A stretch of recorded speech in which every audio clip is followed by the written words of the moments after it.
A ver, imaginemos por un momento el peor escenario posible para dirigir un proyecto a nivel internacional. Pensemos en una organización que está, pues, empezando a expandirse, pero de repente, De repente todo se tuerce. exacto, todo se tuerce. O sea, no hay internet, no hay teléfonos móviles. El servicio postal público tal y como lo conocemos es una fantasía o, bueno, está reservado exclusivamente para uso militar. Claro. Y para rematar este desastre logístico, resulta que el director general, el fundador que lidera todo el movimiento, está encerrado en una celda de máxima seguridad. Madre mía. Sí, a cientos de kilómetros de su equipo y enfrentándose a un futuro muy, muy oscuro. Es que desde el punto de vista operativo es la pesadilla absoluta. Para cualquier especialista en logística corporativa, gestión de crisis o recursos humanos, eso es el fin. Ya, es que es un marrón increíble. Totalmente.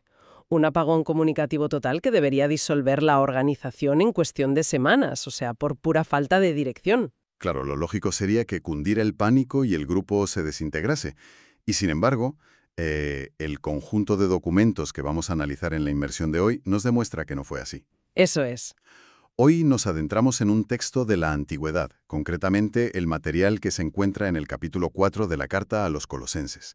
Pero, a ver, antes de que alguien piense que nos hemos equivocado de formato, quiero dejar muy clara nuestra misión aquí hoy. Sí, muy importante. No vamos a entrar en un debate teológico ni religioso, en absoluto. Cero. O sea, lo que vamos a hacer es examinar este texto como lo que también es en la práctica.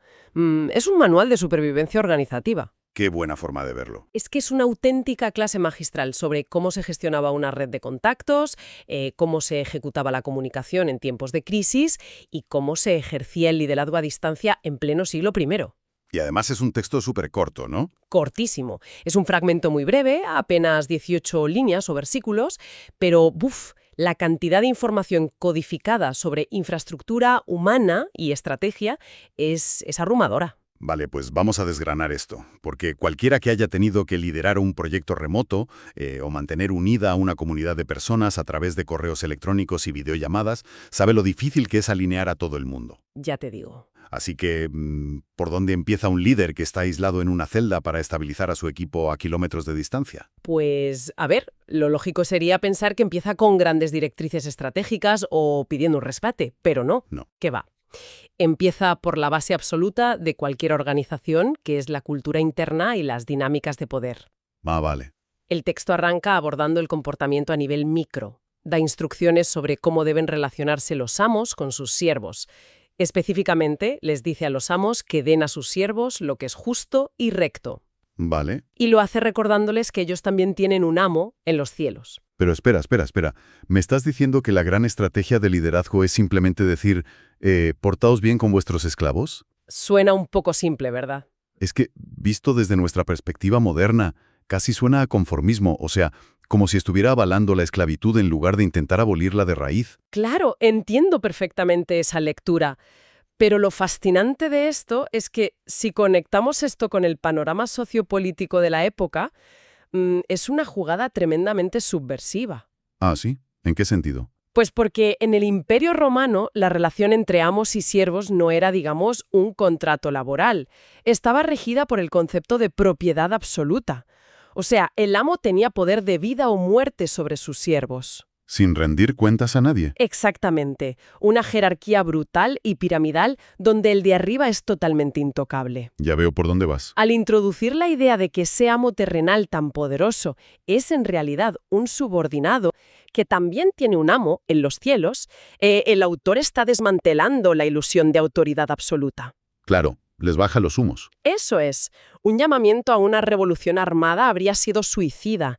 Roma habría aniquilado a la comunidad en días. Sí, no se andaban con tonterías. Para nada. Así que, en su lugar, opta por una revolución moral desde dentro. Exige equidad. Convierte una relación de propiedad en una relación de responsabilidad mutua. Y de esa forma paraliza el abuso de poder sin encender una mecha política. O sea, es como hackear el organigrama de la sociedad romana desde dentro. Nivelas el terreno de juego sin romper las reglas, de manera que te cueste la vida. Exacto, es muy inteligente. Vale. Y supongo que una vez que tienes la casa en orden por dentro, tienes que pensar en cómo te ven los de fuera. ¿Hay alguna instrucción sobre lo que hoy llamaríamos relaciones públicas? La hay. Y es sumamente pragmática, la verdad. El texto da una directriz clara sobre cómo interactuar con los que no pertenecen al grupo. ¿Y qué les dice? Dice, textualmente, andad sabiamente para con los de afuera, redimiendo el tiempo. Y luego añade una metáfora que es brillante. Pide que su palabra sea siempre con gracia, sazonada con sal.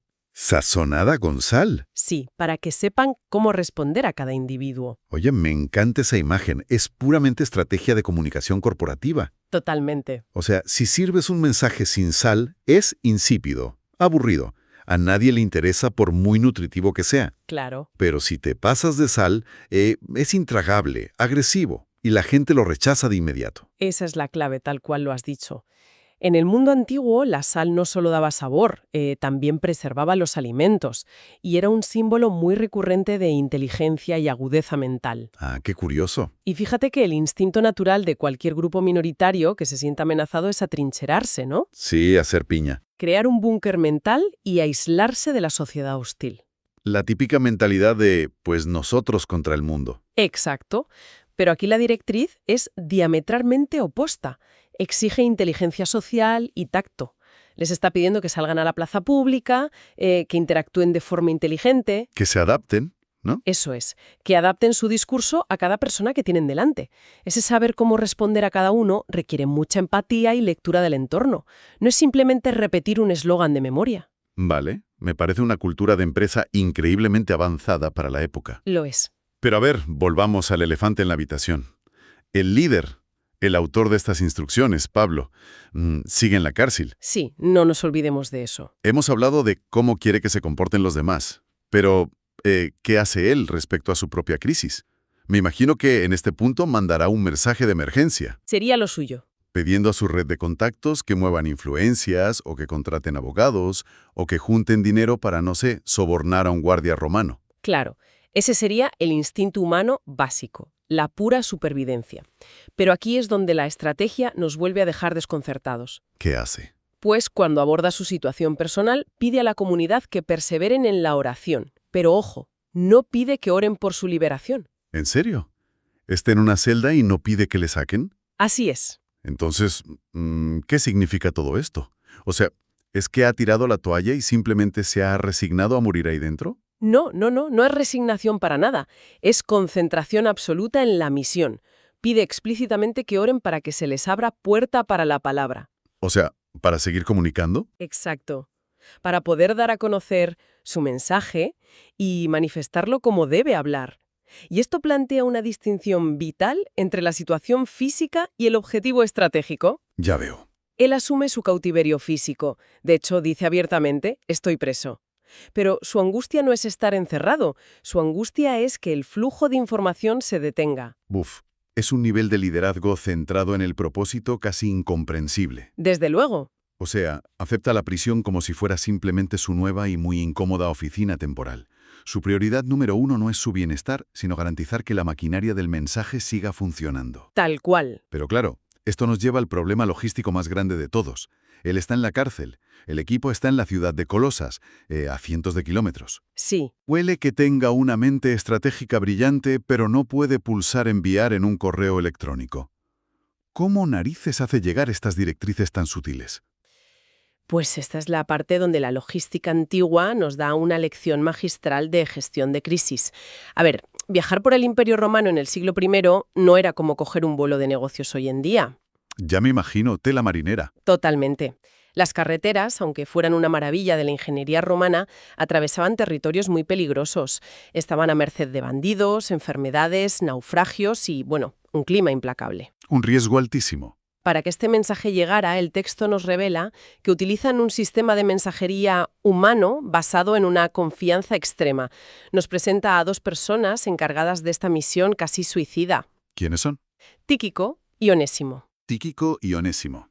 Vale, pero a ver, si el camino es tan sumamente peligroso y solo vas a enviar un pergamino, ¿por qué enviar a dos personas? ¿No es arriesgar el doble de recursos humanos a lo tonto? Parecería que sí, pero no. Porque no están entregando un simple paquete postal. Están gestionando una bomba de relojería emocional. Ah, claro. El texto describe a Tíquico como amado hermano, fiel ministro y consiervo. Su misión explícita no es solo llevar las noticias de cómo está Pablo, sino confortar los corazones de la comunidad.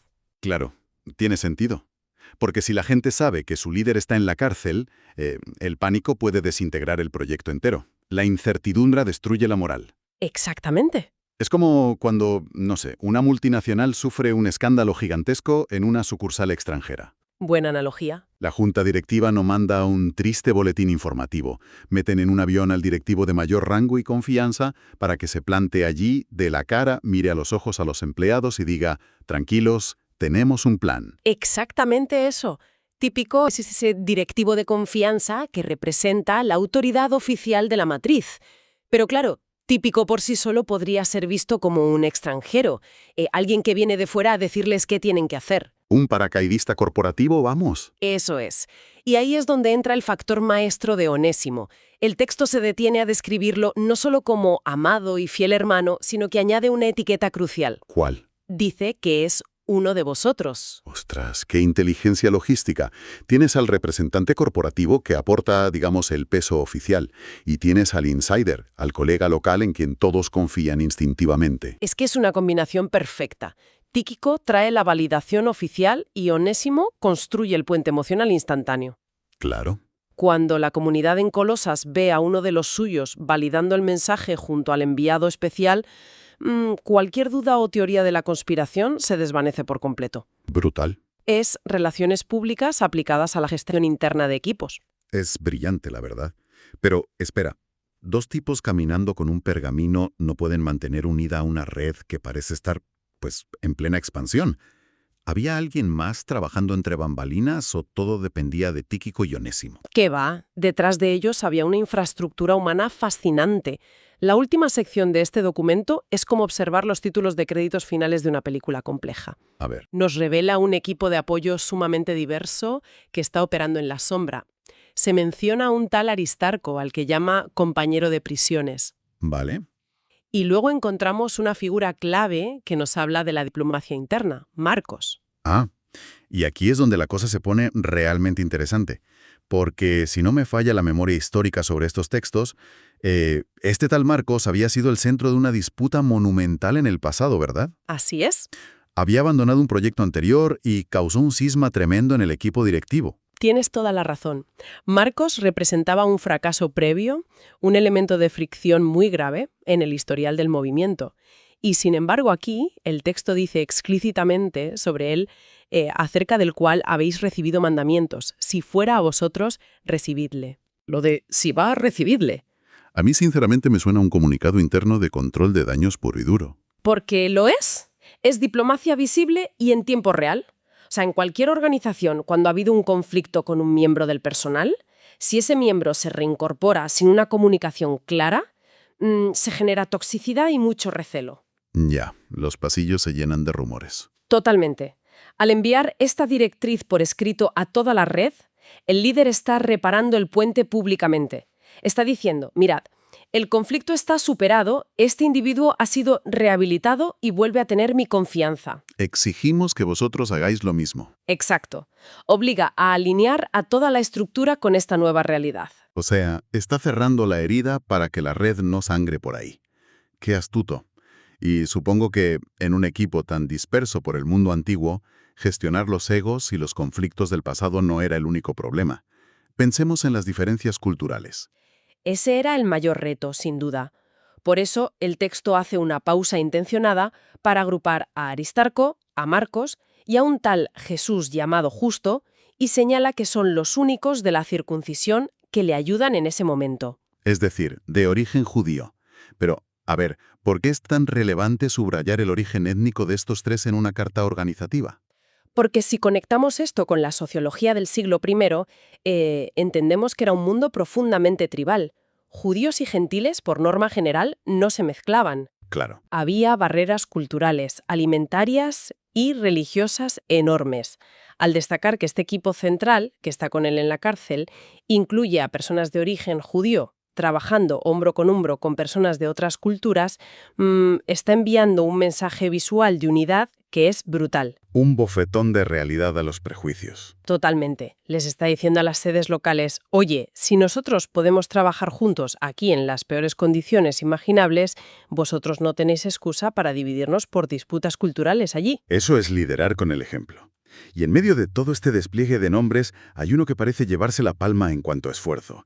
El texto habla de Epafras. Sí, Epafras. Dice que ruega encarecidamente en todo momento y que tiene una gran solicitud no solo por la ciudad de Colosas, sino también por la Odisea y Hierápolis. Me da la sensación de que este tipo es, no sé, el pegamento de toda la zona. Es que Epafras es el arquetipo del trabajador regional invisible, pero vital. ¿Mm? Es la demostración empírica de que el liderazgo a distancia no funciona sin líderes locales fuertes. O sea, él no está gestionando solo una sede. Tiene en su cabeza un mapa estratégico de 3 ciudades vecinas. ¡Qué barbaridad! El texto visibiliza su esfuerzo, lo cual, por cierto, es otra táctica fantástica de retención de talento. Claro, el reconocimiento. Eso es, reconocer públicamente a los que están sosteniendo el peso en el terreno. Vale, hemos visto diplomacia, delegación, resolución de conflictos, pero yo le veo un riesgo gigante a este modelo. A ver, cuéntame.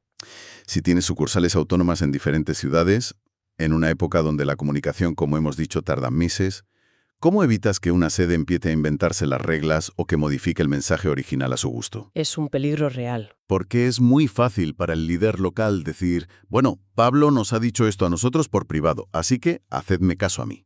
Totalmente. Pues el texto nos ofrece una solución que podríamos calificar como una tecnología administrativa primitiva, pero infalible. ¿Qué hacen? Se establece un protocolo de transparencia. Primero, identifica nodos clave, como una mujer llamada Ninfas, y la iglesia que está en su casa. Vale. Esto nos recuerda que no había grandes sedes corporativas de mármol. Operaban en redes clandestinas o semiprivadas en domicilios. Pero el verdadero truco contra la manipulación de la información viene un poco después, en el versículo 16. ¿Qué instrucción les da para evitar que el mensaje se distorsione? Les ordena explícitamente intercambiar documentos.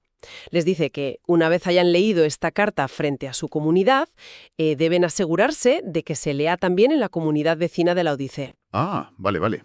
Y a su vez, los de Colosas deben leer la carta que viene de la Odisea. Pero qué barbaridad. Es literalmente el equivalente antiguo a poner a toda la empresa en copia oculta o, no sé, usar tecnología blockchain. ¡Exacto! Si la ciudad A tiene el mismo memorándum que la ciudad B, pues nadie puede reclamar privilegios exclusivos ni inventarse directrices ocultas. Obligas a todo el ecosistema a auditarse mutuamente. Transparencia total. Total. Aunque, bueno, hablando de transparencia, hay un momento en el texto que me parece durísimo. Hay un mensaje directo a un tal Arquipo. Uf, sí.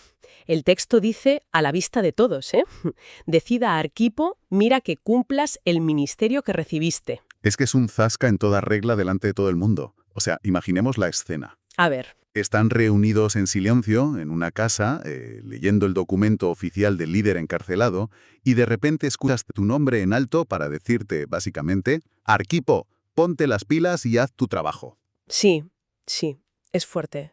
A ojos de hoy, humillar a un empleado en público es una práctica directiva nefasta y súper tóxica. ¿Por qué el líder comete este error de novato? Pues esto plantea una pregunta fundamental sobre cómo juzgamos el pasado con gafas del presente. Ya, el contexto. Claro, desde nuestra cultura occidental y profundamente individualista, sí, parece una humillación pública tóxica. Pero en el siglo I, las sociedades mediterráneas eran fuertemente colectivistas. Diferente mentalidad. Su motor social no era la autoestima individual, sino el honor y la responsabilidad comunitaria. Entonces no buscaba destruirle la moral delante de sus compañeros. Al contrario, al decírselo en voz alta delante de toda la asamblea, no lo está aislando, está haciendo que toda la comunidad se convierta en garante de su éxito. Ah, qué interesante. Si Arquipo falla el grupo. Si Arquipo acierta, es una victoria colectiva. Claro. Se le exigen cuentas en la plaza pública, porque su labor es vital para todos. Es una forma de decir, oye, esta misión es demasiado importante como para dejar que fracases en silencio. O sea, que es elevar el nivel de compromiso usando la presión del grupo como red de seguridad. Tremendo. Y llegamos al final del documento, donde la logística administrativa choca de frente con la pura emoción humana. Hay una despedida muy concreta, ¿no? Sí, el documento concluye diciendo, la salutación de mi propia mano, de Pablo. Acordaos de mis prisiones. Más palabras, coge él mismo la pluma y firma físicamente. Claro, desde el punto de vista de la seguridad de la información, en un mundo sin contraseñas encriptadas, la firma manuscrita certifica que el documento no es una falsificación de una facción rival. Exacto, cumple esa función de auditoría de seguridad. Pero la frase final, ese acordaos de mis prisiones, de su propio puño y letra, es el ancla emocional de todo el proyecto. Tiene muchísima fuerza. Un líder débil usaría esa frase para dar lástima y suplicar que le saquen. Pero en el contexto de todo lo que hemos analizado, es un recordatorio del coste del compromiso. Ya. Les está diciendo, yo estoy arriesgando literalmente mi vida y mi libertad por este proyecto, os toca a vosotros asumir vuestra responsabilidad. Demuestra que tiene la piel en el juego. Es la máxima autoridad moral, sin duda. Y así, recapitulando el mapa táctico que hemos trazado, nos damos cuenta de cómo se construye una estructura resistente. Sí. Hemos visto cómo reescriben las normas de recursos humanos subvirtiendo el poder desde dentro. Ajá. Hemos analizado su estrategia de relaciones públicas haciendo que su discurso sea digerible, sazonado con sal. Hemos desgranado un sistema de inteligencia logística mezclando enviados oficiales e infiltrados locales. Exacto. Y por último, hemos visto cómo cruzan información entre ciudades para blindar el ecosistema. Y todo ello dirigido por un hombre atrapado en la oscuridad de una prisión. Es que es la demostración empírica de que la verdadera cohesión de una organización no depende del ancho de banda de su Internet, ni de presupuestos millonarios en tecnología de la comunicación. Totalmente. Depende de establecer cadenas de confianza inquebrantables, una delegación inteligente, una diplomacia visible y una transparencia radical que obligue a todos a ser responsables del éxito del prójimo. No podría estar más de acuerdo. Pero antes de terminar, y basándonos en todo lo que hemos explorado, me gustaría plantear una reflexión final para quienes nos escuchan. Adelante. Hemos hablado de estrategias corporativas brillantes, de diplomacia en tiempo real, de redes de información y de una resiliencia emocional sobrehumana. Pero consideremos por un instante la aterradora fragilidad de todo este sistema en aquel momento histórico. Es verdad. Toda esa estructura organizativa meticulosa, la calibrada diplomacia para reintegrar a Marcos, la red de iglesias en las casas, e incluso la supervivencia a largo plazo de los conceptos que darían forma a una gran parte de la civilización occidental, todo, absolutamente todo este castillo estratégico dependía de algo increíblemente precario. De la resistencia física de individuos de a pie. Exacto. Toda esa brillantez táctica se reduce a que dos tipos, Tíquico y Onésimo, caminando por caminos de tierra, lograran no enfermar de disentería, no ser asesinados por salteadores de caminos y no morir de frío en las montañas. ¡Qué locura! Solo para entregar un trozo de pergamino arrugado. Pensemos en ello. ¿Qué ocurre con el impacto, la viabilidad y la memoria misma de toda una comunidad de personas cuando su existencia entera pende del hilo de un mensajero solitario y vulnerable cruzando el mundo a pie? Pone los pelos de punta, la verdad. Es algo para pensar la próxima vez que nos frustremos porque un correo tarde 3 segundos de más en cargar. Muchísimas gracias por acompañarnos en este exhaustivo análisis de las fuentes hoy y hasta la próxima exploración. Si te ha inspirado, dale like y síguenos para ver nuevos contenidos.